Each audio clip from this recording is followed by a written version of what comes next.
Steve, before you set out to make a film, do you ask yourself, what will the audience for this film want? Or is that something that it's not really a filmmaker's job to ask that question? I think it all depends on the story. In the case of Crime and Punishment, this was a story I felt that really begged of this idea of bearing witness, and because I really felt like early on that if we couldn't bring the viewer as close to these moments that the officers were living through and talking about, and really trying to shed light on that, people might not believe these claims. So, that's where this great gift of observational filmmaking really can unlock storytelling, because of this idea that if you really stick around long enough, you gain access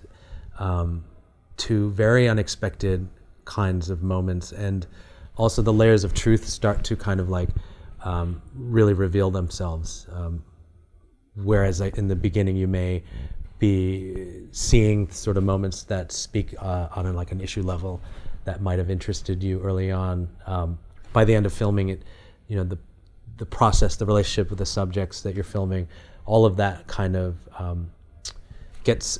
so intimate that you are inadvertently, over a series of years, presented with a very kind of human, character-driven kind of access, and that's really where I think that the kernel of storytelling really happens, where you get to truly know people on a very intimate level. So looking at your IMDb, it looks like your first directing credit was in 2003, and then you didn't have another directing credit until 2012. What challenges were you facing that kept you from creating anything during that time? So, it's a really good question. I think one of the biggest challenges in filmmaking is just simply having the confidence to continue pushing forward when you have an idea or a project. I had a lot of false starts during that span of time, but what really was important to me during those years was actually having the opportunity to work on other people's films. And so I always felt like it was important, if I was going to direct my own work, to understand, to kind of master in my own practice, how to shoot for people, how to edit for people, and by way of that really, be able to inform my own directing one day with these kinds of not just technical skills, but real, very different kinds of language when deeply engaged in the filmmaking process. I always think back to what Al Maisels used to say, which is half of directing is the cinematography and half of directing is the editing. And for that reason, he would give Charlotte Swearin co-directing credit when she would edit their films, just because of the multitude of infinite decisions that go into crafting a film on the editorial side. So I really am glad that I had this opportunity to work on other people's films, and at the same time, it really motivated me to feel like, after a certain number of years, I was really ready to really dig in on my own work. You did an interview about your 2012 documentary, which is High Tech, Low Life, which I would love to see, by the way. I watched the trailer and I watched interviews. Looks excellent. And you said that you didn't want to over-dramatize the stories of these citizen journalists. And I'm wondering how is that sort of over-dramatization, and how did you do that with the NYPD 12, the Officers for Crime and Punishment? Sure. I think when you think linguistically about storytelling, right? There's this idea that we have these tools of empathy building and rhetoric that at our disposal, and it's easy to get carried away or find that the narrative you construct is rooted in this kind of a rhetorical argument built around character development, or this idea of the creation of empathy people's stories and their experiences, and I think that we have to be very careful about how we use those tools, because they are simply just tools, and we have to have kind of a more thoughtful end game in mind. You know, in the case of High Tech Low Life, I didn't want to over dramatize this inherently dramatic story because of the political conditions within which they were, doing their work. So these are citizen journalists who are traveling across mainland China, reporting on censored news, and also trying to disseminate this idea that individuals all possess a kind of social capital that, if activated collectively, there could be a very powerful kind of like sea change in the culture around what can and can't be said in the media and in social media, and that there was more room for freedom of speech than people realized. And so in that idea was, for me, this notion that if we dramatize the notion of like a Western view of China and kind of like the draconian landscape that everybody, political landscape that everybody likes to portray China with, it would be in service of kind of like a more riveting film, but I think it would not be faithful to the reality on the ground, which is, these guys were representing a real gray area, and an expansive gray area of political and free speech. And so that was a really kind of important lesson to me, that, I wanted to make sure that the tone and the use of dramatic cinematic language was always,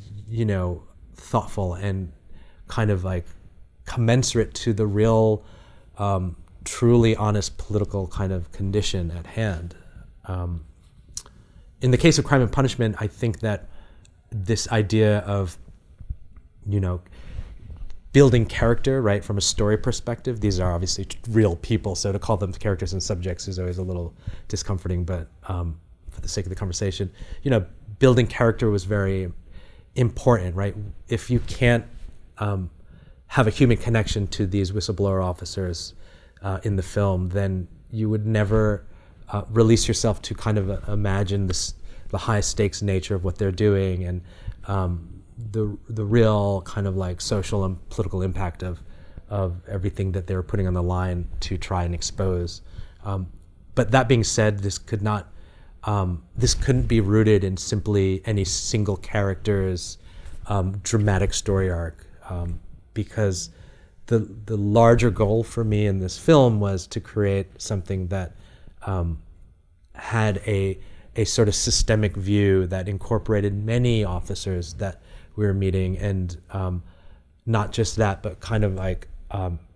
had a story structure that would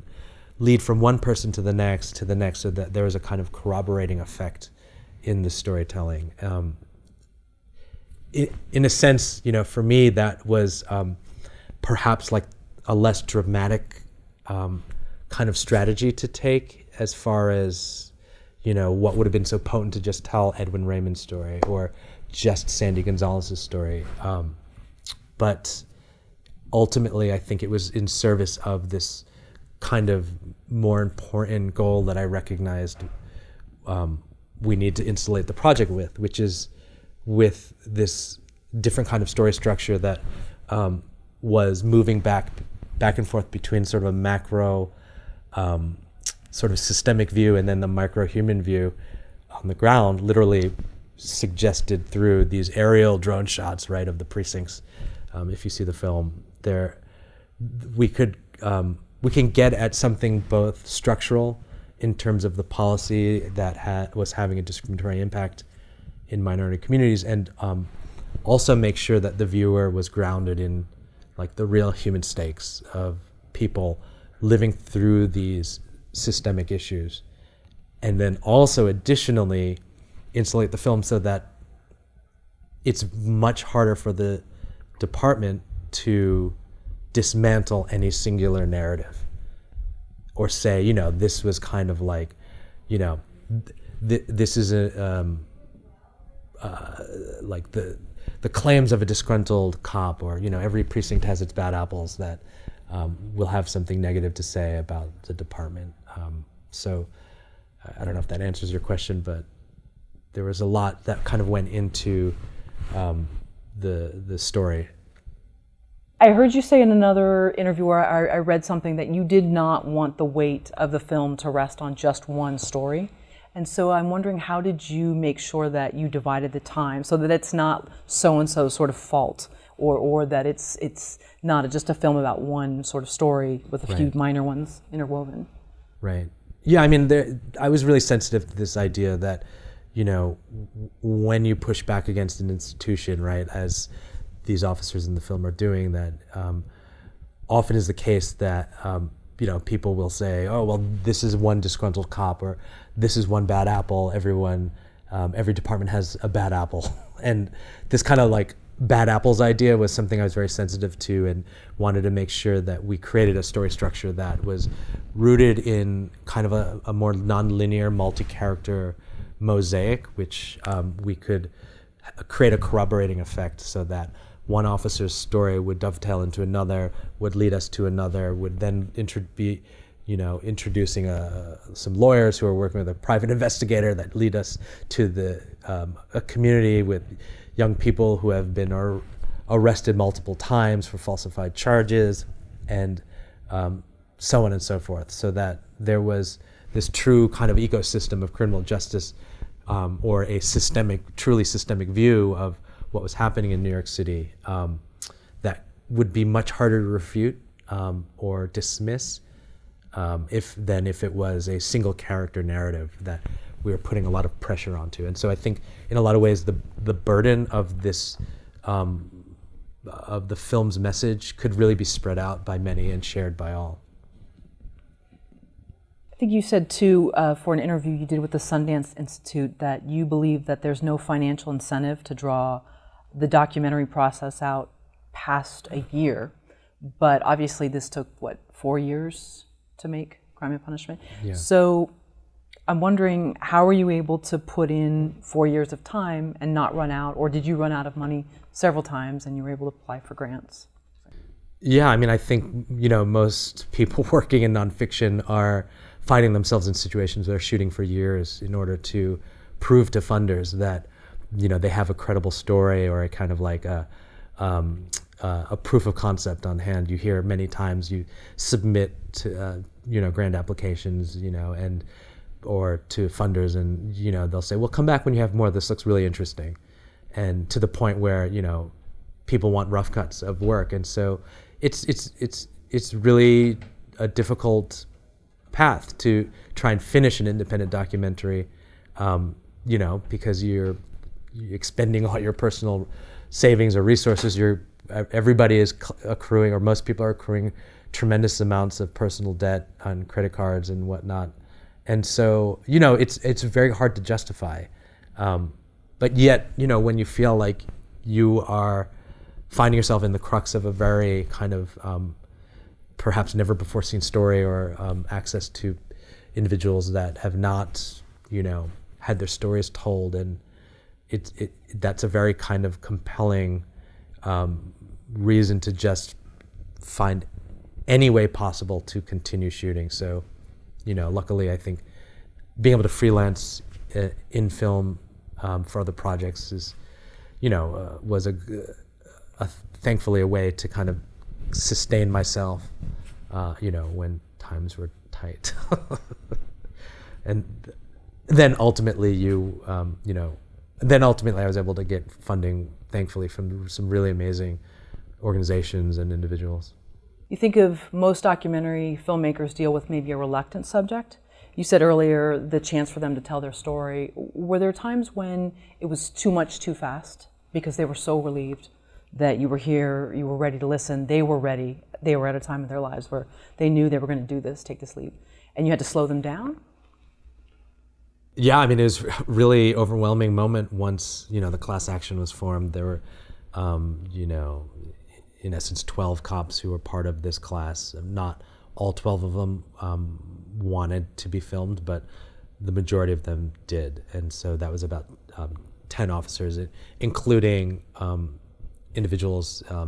who were sort of on the receiving end of certain discriminatory policing claims, and the lawyers and a private investigator and community members. So there was definitely a span of a couple of years where felt like I was constantly on call and always overwhelmed with wanting to follow like a very multifaceted narrative that had a kind of nonlinear structure to it, but feeling like it was almost nearly impossible to be everywhere at once. What wound up happening that was really kind of helpful for me was I realized, I could only dig in to what I could dig into at any one given time. So if I spent like a week or two with one individual, it was actually a good thing to have time away from somebody else. It would allow the story to advance. There would be, a renewed vigor and excitement to film. And I think it was a good thing to not always be in everybody's face. But that said, it was a tremendous amount of filming because I was like very interested in wanting to find the story organically and find the structure organically and, be responsive to what was unfolding over the years. And so I'm sure there were times when, of those 12, maybe they weren't sure they wanted to go through with it, maybe not. But were there ever times when you questioned your motives or your ability to withstand sort of taking on this giant? Yeah, I think you're not making a film if you don't feel at a certain point like a tremendous amount of uncertainty and self-doubt and question the very motivation of what you're doing, right? You can't ever fully know that you're taking all these people who have put their story and their trust and faith in you, that you're going to actually have something to show for that. And so it's an incredibly stressful burden of responsibility that, at certain points, that line is blurry. Like, where are you doing this for yourself? Are you doing this to ultimately make sure that you can deliver on a promise? And that's a very that's a tricky situation because we can't be making films for our subjects, but yet we certainly don't want to let them down because they've instilled so much faith in us. And so I think that ultimately you go through so many different kinds of emotions, and all of that is in service of kind of like making a more rigorously vetted project, one that if you're not struggling with these kinds of like a whole multitude of personal and ethical questions in the process, then you're not fully embracing what is most important about the process, which is, every filmmaker does have to come to terms with very complex ideas, not just can I finish the film, but, what does this film need to be, and what is the most truthful representation of this story, and how is the mere, act of trying to document in real time certain kinds of events, altering the reality of what, would have happened, and how do I tap into something innate about my motivations and my beliefs in order to then create the most faithful representation of what would have happened if I did not insert myself into this situation. And, that's just the beginning. That's just the tip of the iceberg as far as, the kinds of, really complex and overwhelming questions I think we tussle with.